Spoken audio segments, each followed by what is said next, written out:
Hello, this is Angie. Welcome to my channel, Angie's Crafting with Diamonds here on YouTube. Today we're going to take a look at Bubble Flower from Diamond Painting Deutschland. What you're looking at right now is the canvas with its original release paper as it comes out of the tube. This is Josephine Wall Bubble Fairy as printed and prepared in a kit by Diamond Painting Deutschland. It's licensed to artwork.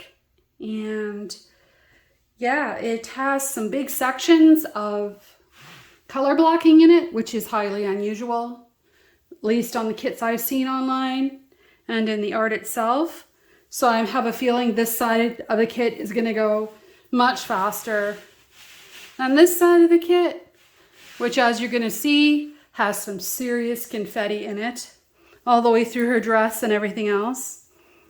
So what I did was I pulled off all the release paper and I recycled the plastic cover off of the Diamond Art Club. And how I did that was very carefully and in a hair-free, dog hair-free, pet-free zone.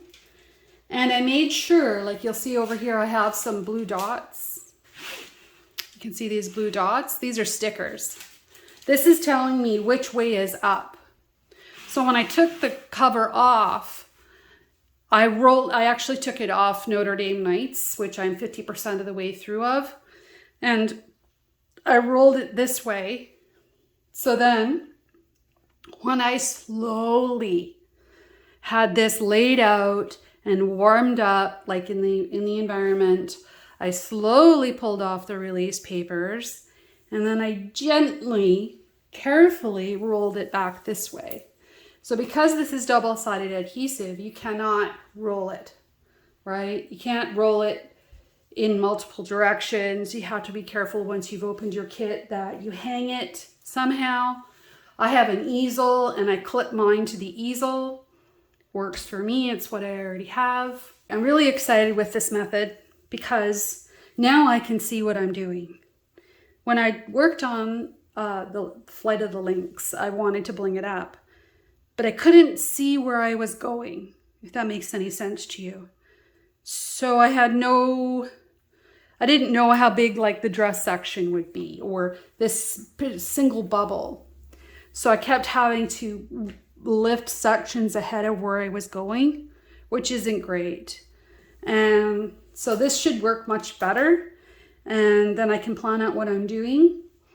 I like to use release paper just to mark the area I'm working. So I might lift a corner and then just say I'm going to work in this section. I would actually choose to work this as a section. So I pull in all those yellows together, or these purples in a section, or I would choose this as a section so that I'm not henpecking as much. I mean, when I get over in here, there's not going to be a lot of choice, right?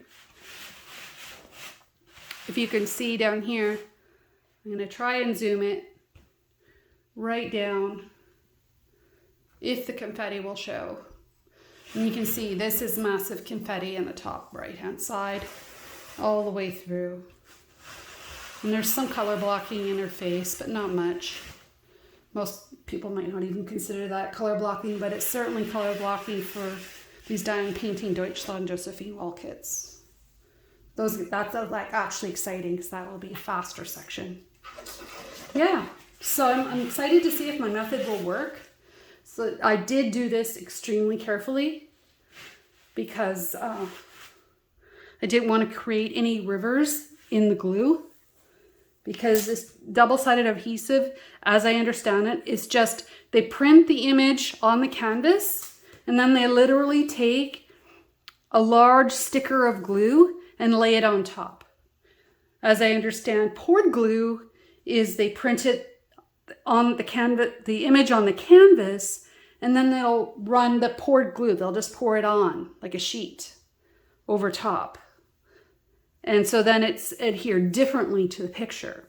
With double-sided adhesive, you have some risk of the glue sheet lifting off, in which case I had a minor amount of that on the links. All I did was take a craft knife and just cut it so the bubbles would come out, and then you just gently kind of pat it back down and keep working.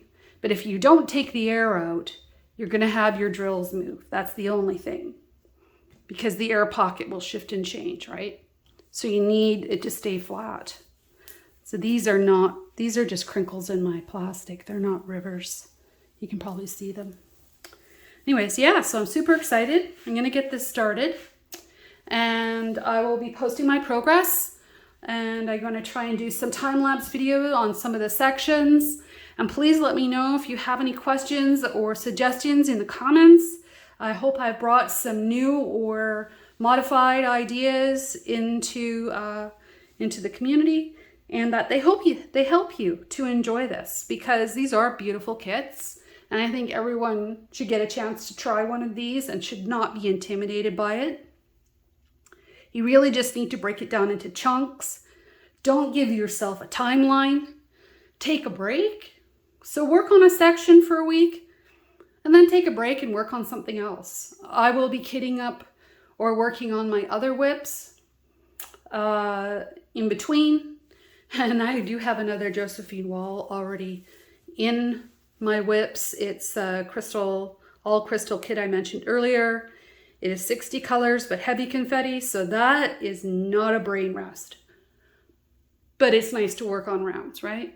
So I will probably either kit up something else that's a more simplified picture for my head, so I have something to work on after work that doesn't make me tired, and to prevent me from burning out, because this is a lot of work. I haven't even decided if or what I'm going to bling up on her yet.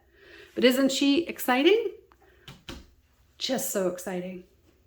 But I'm sure having fun with the craft, and I hope you join me as I work on this kit.